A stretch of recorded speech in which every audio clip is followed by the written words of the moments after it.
All right, let's stand and sing, please. And it's called Journey of Awakening. It's the yellow sheet inside your program.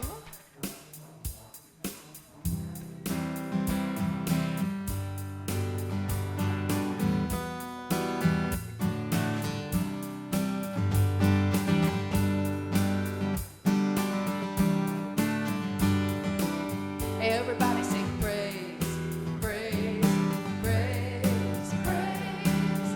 Praise for the journey of awakening. Everybody sing praise, praise, praise, praise. Praise for the journey of awakening. I'm on a journey of awakening to the presence of God within me, expressing peace, joy, love, and harmony on this journey of awakening. Everybody say praise, praise, praise, praise. Praise for the journey of awakening. Everybody say praise, praise, praise, praise. Praise for the journey of awakening. I'm on a journey of awakening to the presence of God within me, expressing peace, joy, love, and harmony on this journey of awakening. Everybody sing praise, praise, praise, praise. Praise for the journey of awakening. Everybody sing praise, praise, praise, praise. Praise for the journey of awakening. Praise for the journey of awakening.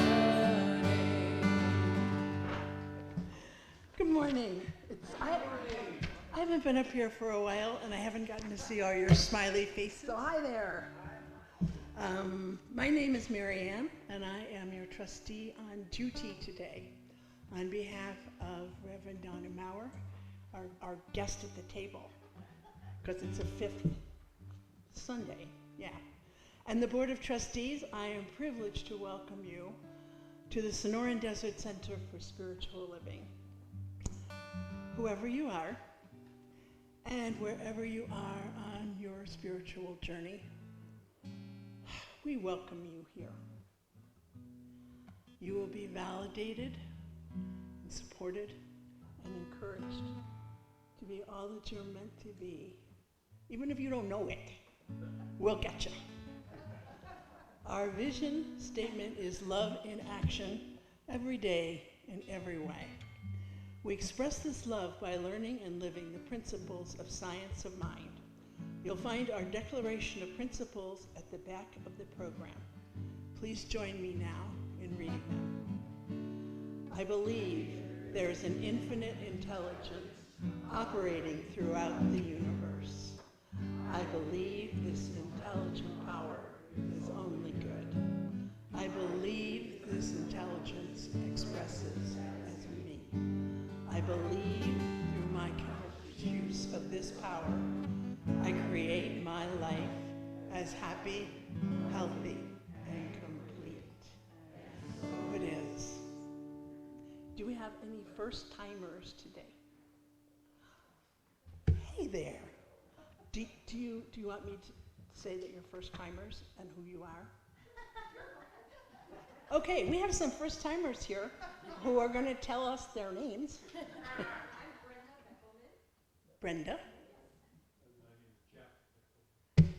And Jeff Beckelman. I'm so glad you're here today. This is a great group.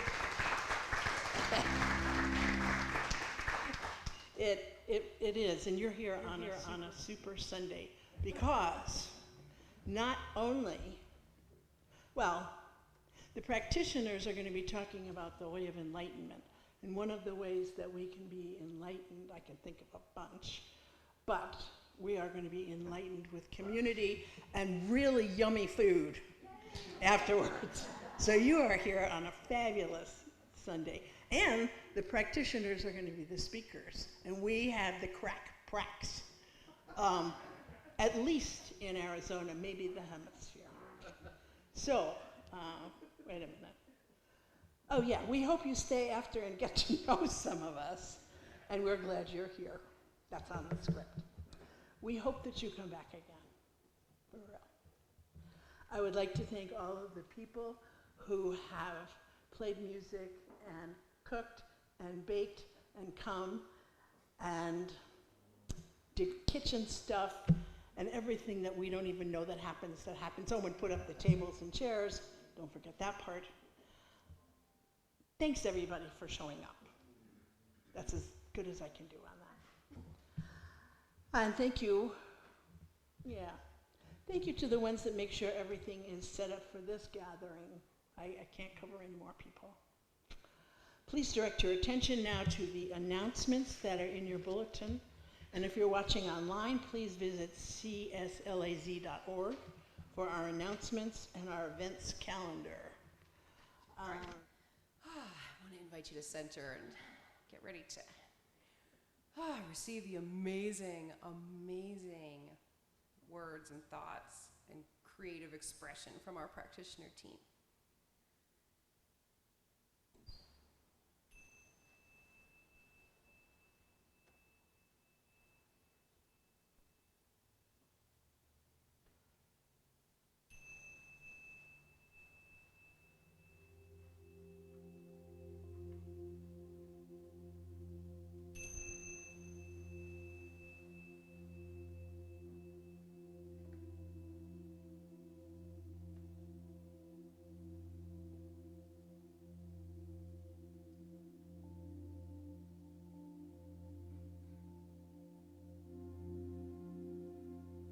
If you are joining us for the first time, one of the ways that we open our service is by saying, "The God in me beholds the God in you." Namaste. And the words for our Namaste song are inside the first page of your program.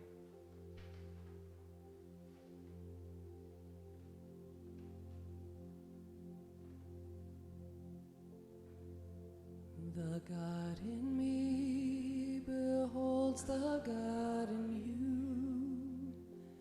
It is all for our greatest and highest good.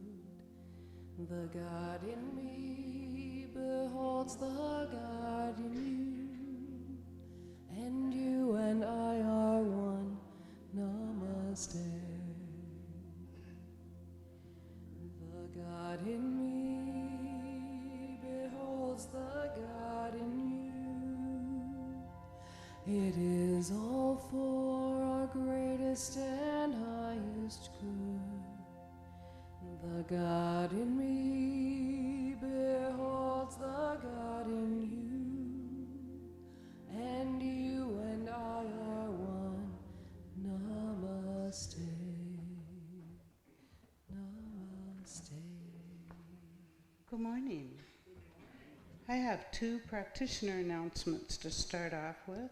In November, we're going to restart our Sunday morning meditations, held in our meditation room and led by the practitioner of that week. Please make sure you arrive before 10 a.m. as the door will close promptly at 10. This meditation is for 15 minutes. Our meditations in the past have been very popular, and we invite you to join us for a few moments of serene connection.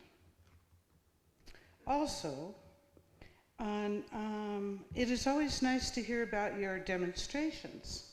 So on Sunday, November 20th, we're inviting you to share with us your demonstration. And please preview that with Reverend Donna before Sunday, November 20th. Our prayer table is open to receive your prayer request. No issue is too big or too small. One of our primary purposes as practitioners is to pray for you. So we appreciate your asking for prayer. And I will light this candle to signify the light within each and every one and also the beginning of the sacred service. So for our invocation this morning, I ask that we settle down within, take a breath, let the busyness of arriving here today fade.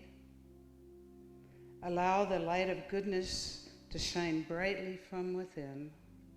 And let us focus our attention on the attributes of God, the beauty, the love, the compassion. Let us have gratitude for this time together with one another in this sanctuary of friendship, where love and action happens, where we remember the power of the universe as our source for wisdom, wholeness, and healing. We give thanks for each and every soul present, for the wisdom of the word shared and the uplift of the music offered. All is well, all is well, all is well. And together we say, and so it is. And I will be taking the candle and holding the high watch during the service.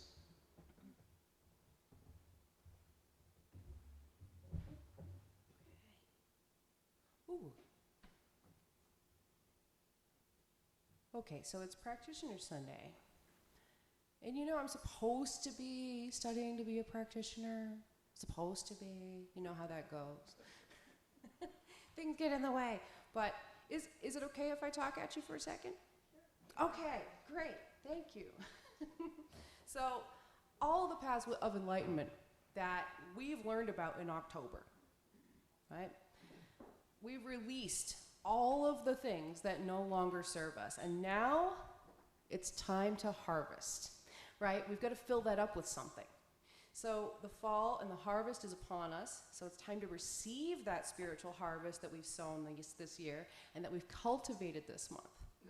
And I have a new affirmation for us all from Pastor Greg Stamper at Celebration Spiritual Center in Brooklyn and Soul 21 Choir. And the affirmation is, I am open to receive all of life's riches. Say it with me. I am open to receive all of life's riches. Yes. So now, I want to call up the Desert Players Choir. So let's say that again. I am open to receive all of life's riches. Are you open to receive all of life's riches? Yes. All right, say it. Say yes. Say yes. Say yes. There we go. I am open to receive. All of life's riches. Say it like you mean it. I am open to receive all of life's riches. Yes.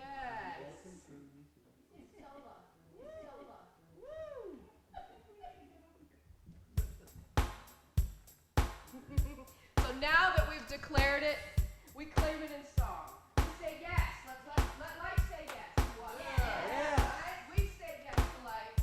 Yes. Yes. And let life say yes back to us. Yes. All right. I love it. I love it. You know, we want to say things. But our hands are cold. I am open to receive. I am open to receive. I am open to receive.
up one more time for Desert Players Choir.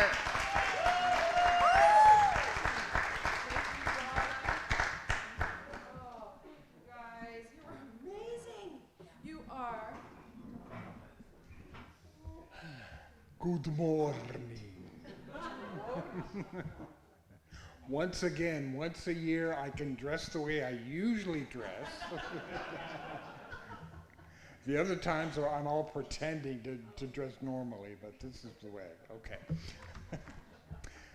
My name is John Lopez. I am one of your amazing practitioners here at the Center for Spiritual Living in the Sonoran Desert. And it is my pleasure to be one of our speakers this morning on Practitioner Sunday. And since our whole theme this month has been about enlightenment, I thought I would begin my talk with some aspects of enlightenment. Enlightenment is a state of awakened understanding. It can be described as the transcendence of suffering and desire in order to obtain spiritual liberation. To be enlightened is to be freed from the tyranny of the mind and to experience deep spiritual peace, presence, and wholeness. The state of enlightenment is important in Hindu, Buddhist, and yogic philosophy. According to the teaching of yoga, enlightenment is the goal of all meditation and yogic practices, physical, mental, or spiritual. Explanations of enlightenment vary depending on the tradition. In Buddhism, enlightenment is usually seen as an awakening to the absolute truth, which releases the enlightened individual from the cycle of reincarnation. It is a final blessed state marked by the absence of desire or suffering. In Hinduism, it's described as a divine, transcendent experience, sometimes as a sudden transformative moment of awakening, and other times it's seen as a more gradual process of being liberated from the bondage of the mind. In terms of paths to enlightenment, different schools of yoga and philosophy prescribe different routes or routes. The Enlightenment movement was also a philosophical movement of the 18th century, marked by rejection of traditional social, religious, and political ideas, and an emphasis on rationalism. In his 1784 essay, answering the question, "What is enlightenment?" the German philosopher Immanuel Kant answers the question in the first sentence of his essay. Quote, "Enlightenment is man's emergence from his self-incurred tutelage." He argues that immaturity is self-inflicted and not from a lack of understanding, but from the lack of one's reason, intellect, and wisdom without the guidance of another. Kant explains that the motto of the Enlightenment movement is, "Dare to be wise." Now, many yogis and gurus agree that enlightenment is not really a state that we have to reach, because in a sense, we're already enlightened. Does that sound like a concept we're familiar with? Therefore, the goal of the spiritual journey is to uncover what is already there. This is exactly what we do in spiritual mind treatment. Enlightenment means revealing or remembering what our true original nature is. Interestingly, in the Science of Mind textbook glossary, there is not a definition of enlightenment per se. However, Ernest Holmes does list the word illumination, in which he describes as inspiration reaching a cosmic state, a direct contact with the reality of God, a complete intuitive perception. In flashes of illumination, the inspired have seen into the very center of reality and have brought back with them a distinct impression of what they've seen and felt. Every mystic has had this experience. And a mystic, Holmes writes, is one who intuitively senses the divine presence.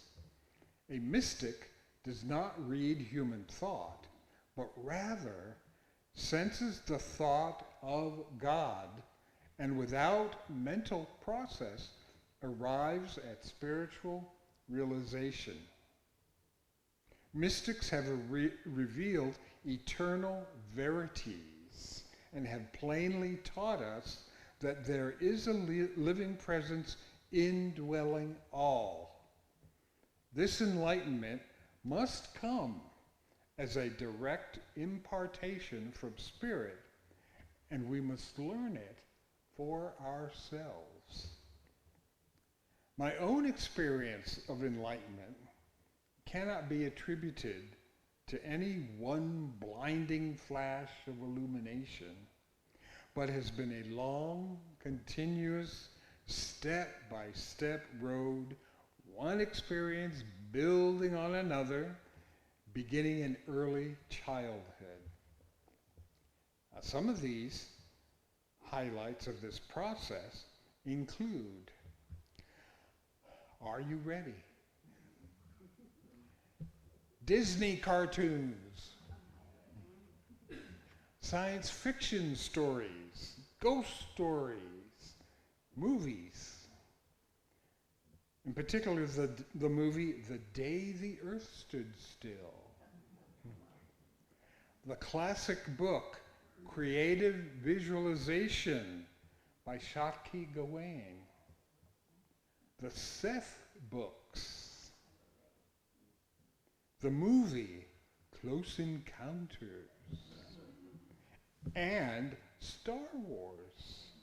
First time I ever heard the term, use the Force, Luke. Trust your feelings. What is it we're supposed to do when we treat?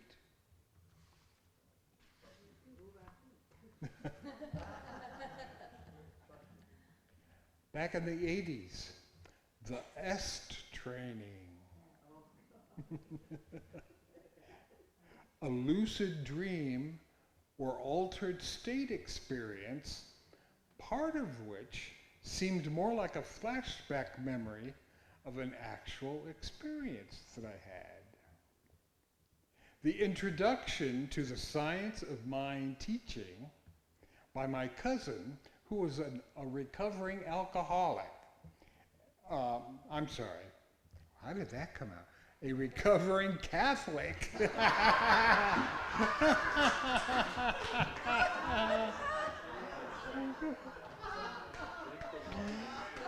Very interesting. Okay.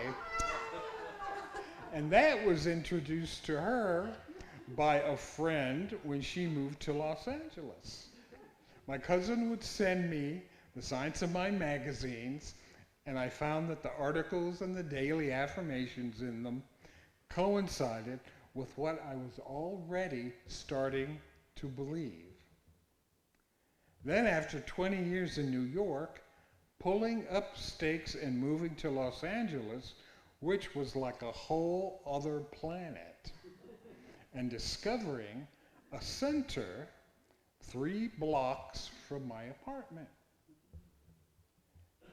Meeting with Reverend Helen Street, who sparked my spirit and inspired me to become a practitioner. Reading the Science of Mind textbook, taking classes. Fulfilling a dream of working at Disney and meeting my soulmate of 30 years. Seems like 20. Moving to the Southwest, where I immediately resonated to the strong spiritual vibes. Moving to South Korea for a year, which, if I thought LA was like a different planet, there I really experienced the true meanings of the phrases lighten up and go with the flow. If you've never been caught in Russia or in the subway in Seoul, oh wow. Next, the book The Power of Awareness by Neville Goddard and his subsequent teachings. New Age authors, New Thought authors such as Thomas Troward, Ernest Holmes, Joe Dispenza, Deepak Chopra, and Wayne Dyer. Moving to Green Valley and finding the Sonoran Desert Center for Spiritual Living and Reverend Donna. Sharing spiritual and metaphysical ideas with people of like mind and spiritual family. Living each day in gratitude and joy. And the beat goes on. Thank you. Namaste.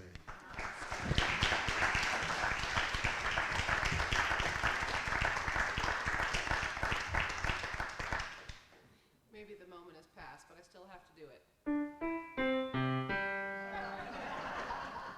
Okay.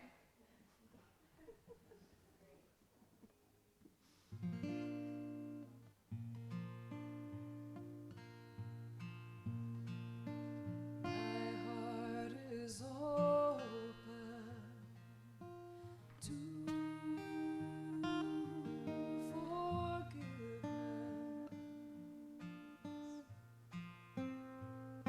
My heart is open to receive of love.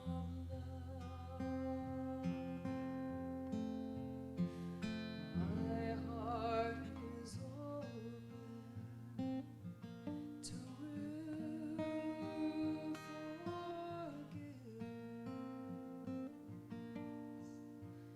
My heart is open to receive of love.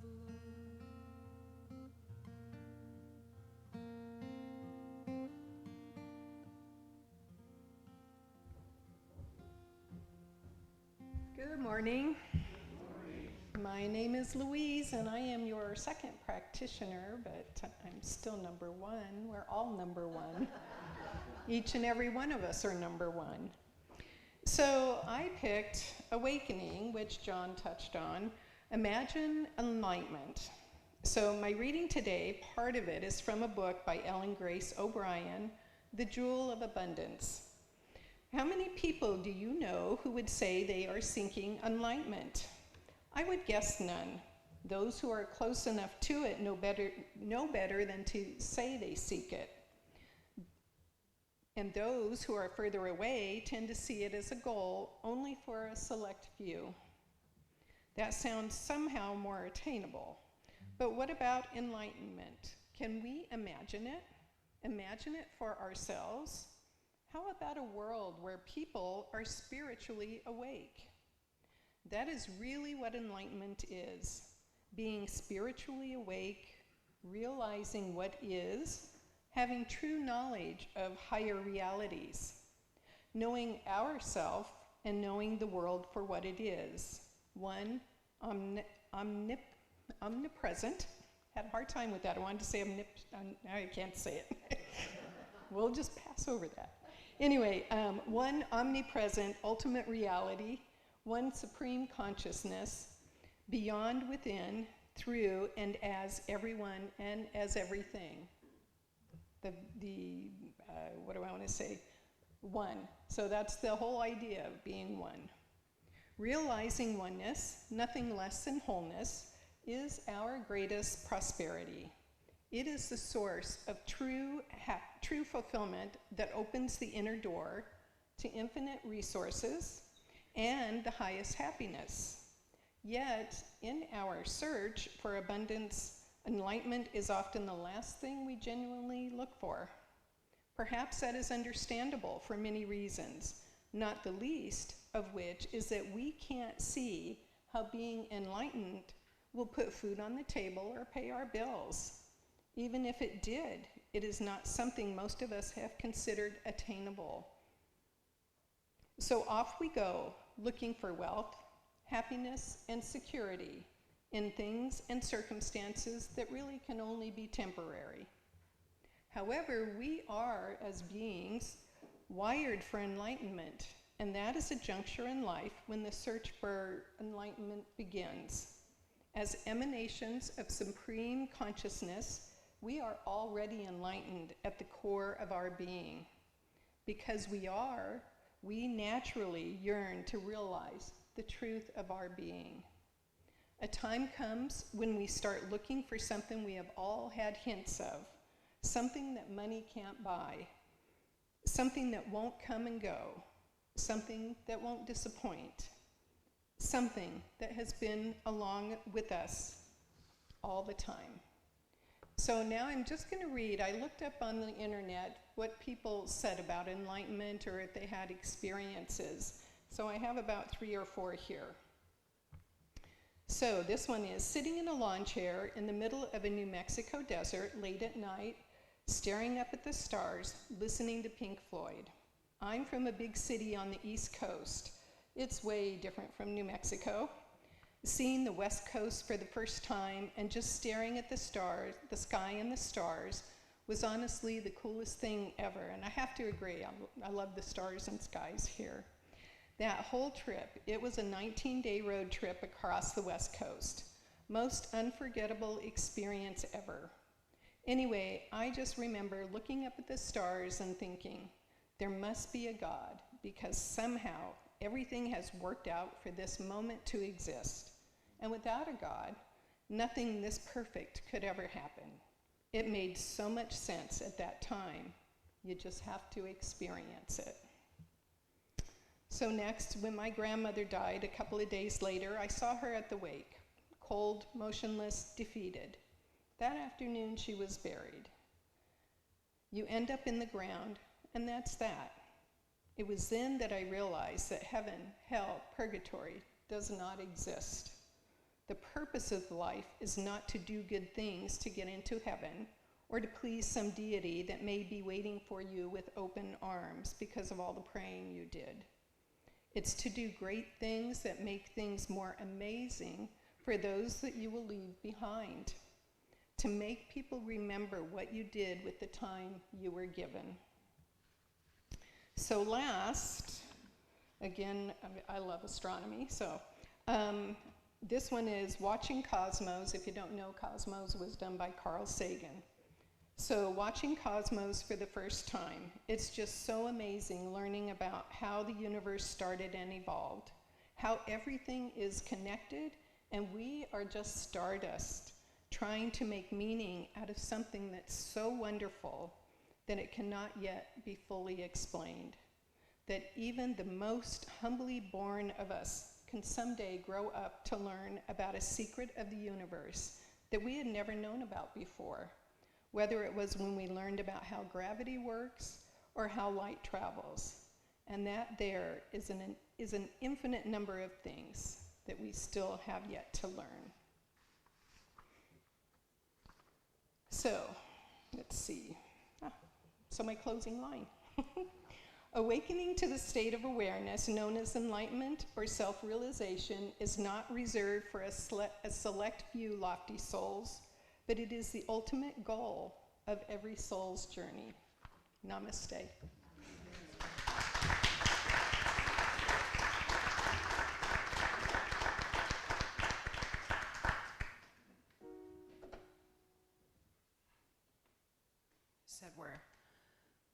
made of stardust. I have to do this one now.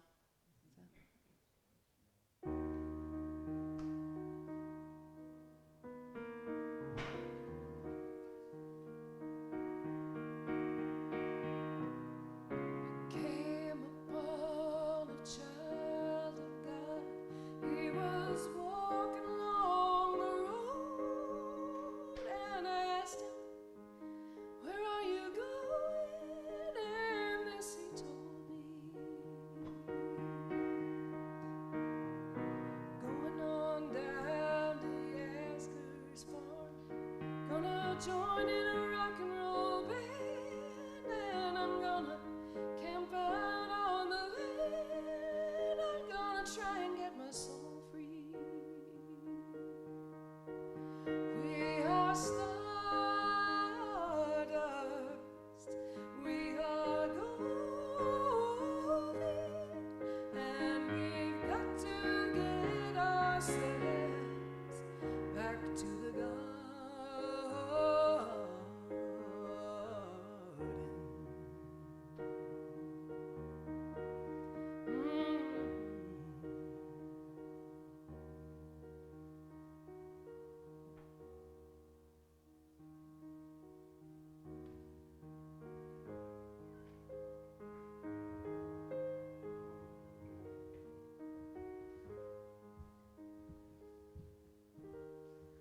Hello. How's your appetite today? Good. All right. I know some of you like little stories, so I'm going to tell you one. The wedding ceremony came to the point where the minister asked if anyone had anything to say concerning the union of the bride and groom. The moment of utter silence was broken when a beautiful young woman carrying a baby stood up. She started walking slowly towards the minister, and the congregation was aghast. You could almost hear a pin drop. The groom's jaw dropped as he stared in disbelief at the approaching young woman and baby. Chaos ensued as the bride threw her bouquet in the air and burst out crying. Then the groom's mother fainted. The best man started giving each other looks and wondering how to save the situation. The minister asked the woman, "Can you tell us why you came forward? What do you have to say?" There was absolute silence in the church when the woman replied, "We can't hear you from the back."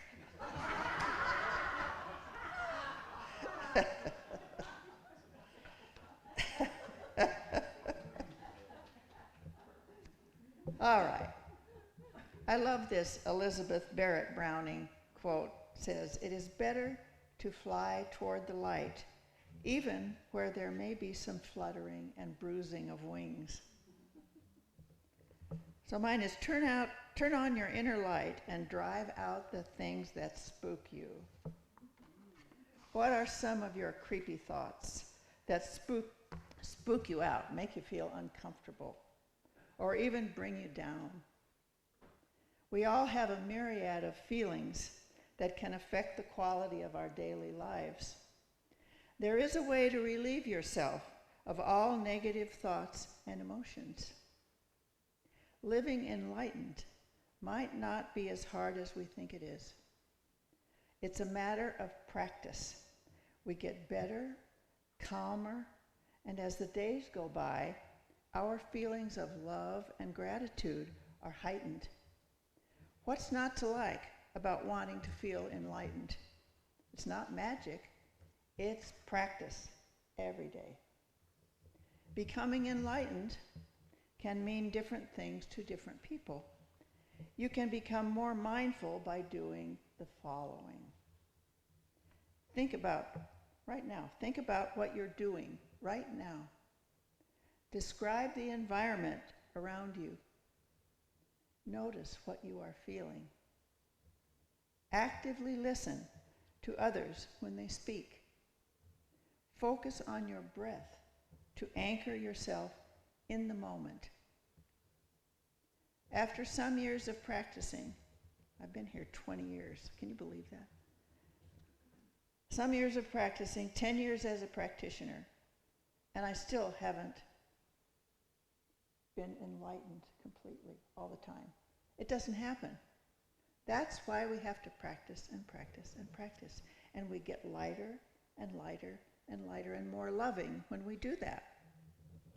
So I get up in the morning, most mornings because I'm human, and I say, thank you for this beautiful day.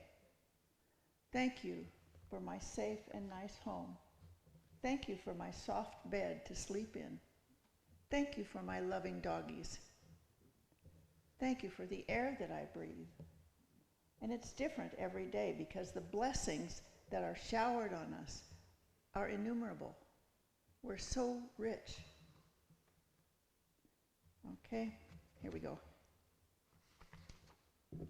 If you are on the path of spiritual enlightenment, you may be finding that it is an elusive concept. How do you know when you are enlightened? Is there even such a thing? The fact is, spiritual enlightenment is not a destination, but the journey itself. We can never arrive at enlightenment only practice it every day. The more we are able to act from a place of love, understanding, and non-judgment, and release all expectations of life, that's a big one.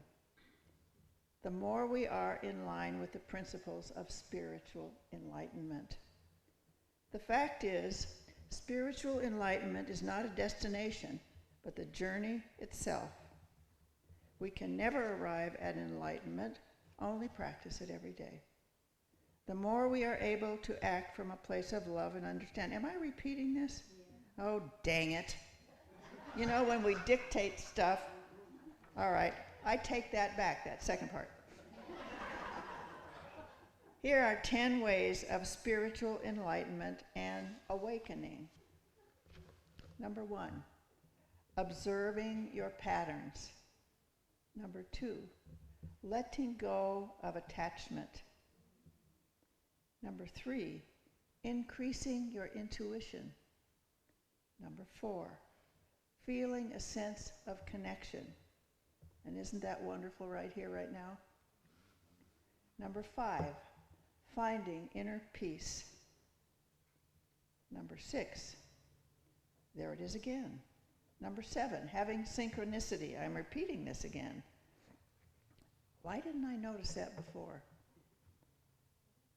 Increasing your authenticity. Number 10 is flourishing.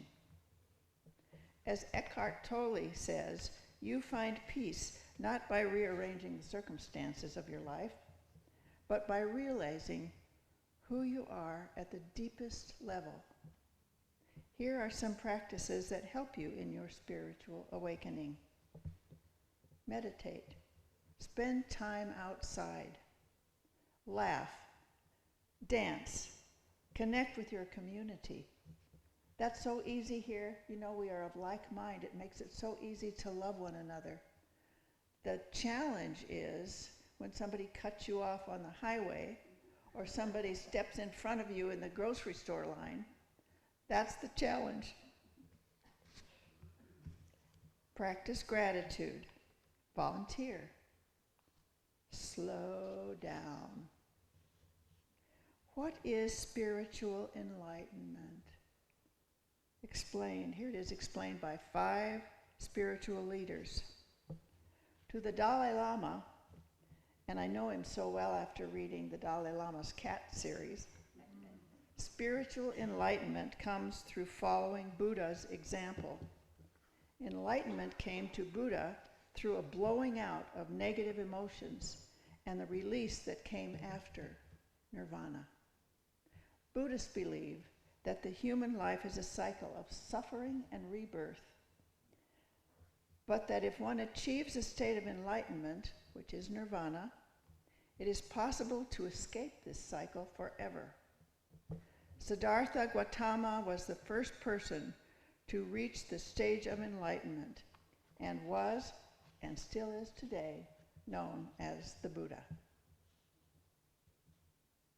Thich Nhat Hanh said that enlightenment is always there. Small enlightenment will bring great enlightenment if you touch the miracle of being alive. Then that is a kind of enlightenment. Many people are alive, but never touch the miracle of being alive. According to Deepak Chopra, awakening happens when you are no longer living in a dream world where you filter everything through your ego and focus on the future and the past. Instead, you have an almost simultaneous awareness of your individual self and the connection between that and everything else. He also described enlightenment as getting rid of the person that never was. Pema Chodron says that spiritual awakening is frequently described as a journey to the top of a mountain. We leave our attachments and our worldliness behind and slowly make our way to the top. At the peak, we have transcended all pain. The only problem with this metaphor is that we leave all others behind. Simply, spiritual enlightenment is awareness of the world, or mindfulness, and a release of all pain and suffering. Excuse me, there's my nose again. You no longer feel fear or aim to protect yourself. When confronted with something that would provoke negative emotions, instead, enlightened people only feel love and understanding. Reverend Donna tells us about chopping wood and carrying water.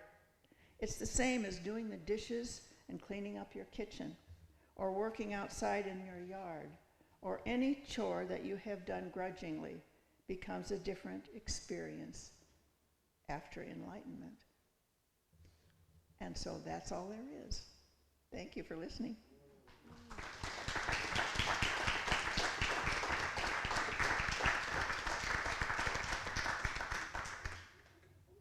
All right, it's your turn to stand and celebrate with open hands. We have Celebrate This Day. It's the yellow sheet inside your program by our late great Rabbi Shlomo Hansanovich.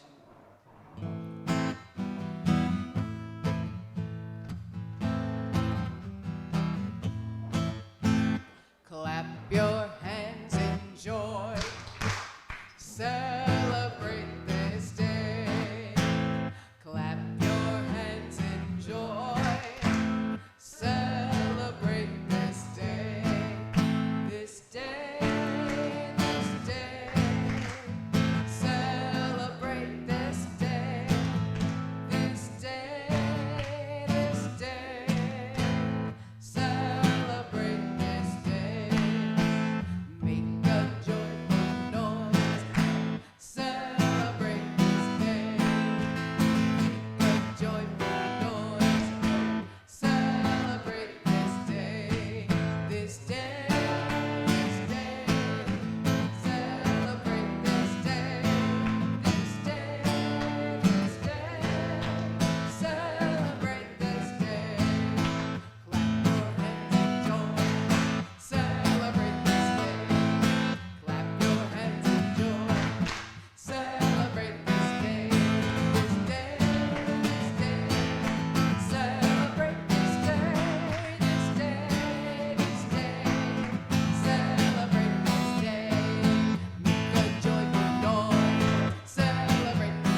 It's now time to take our offering.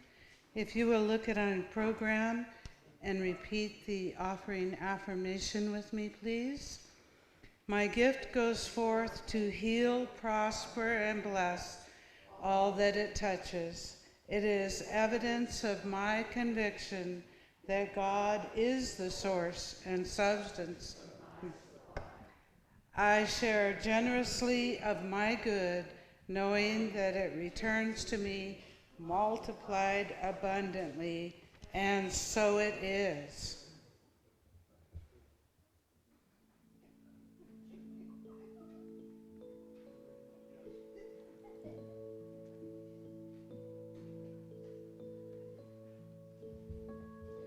I am so blessed. I am so blessed. I am so grateful for all that I have. I am so blessed. I am so blessed. I am so grateful. I am so blessed. I am so blessed. I am so blessed. I am so grateful for all that I have. I am so blessed. I am so blessed. I am so grateful. I am so blessed.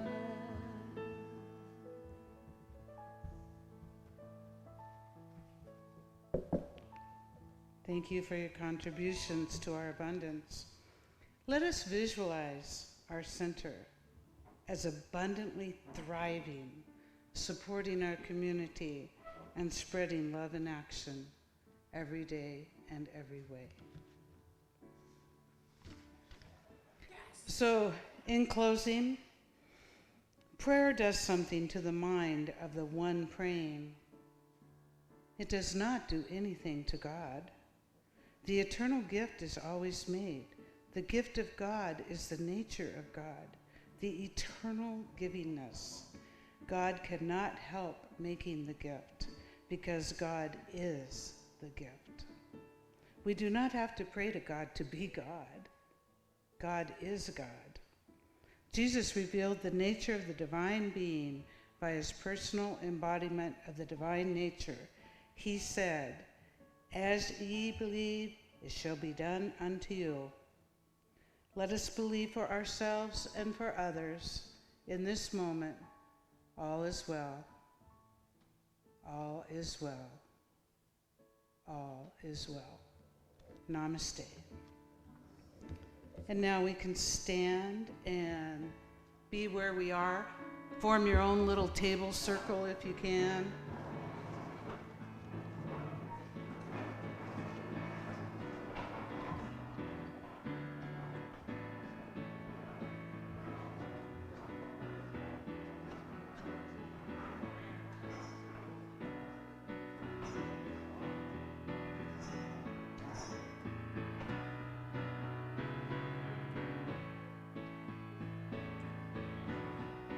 Let there be peace. I am a stand for peace. Let there be love.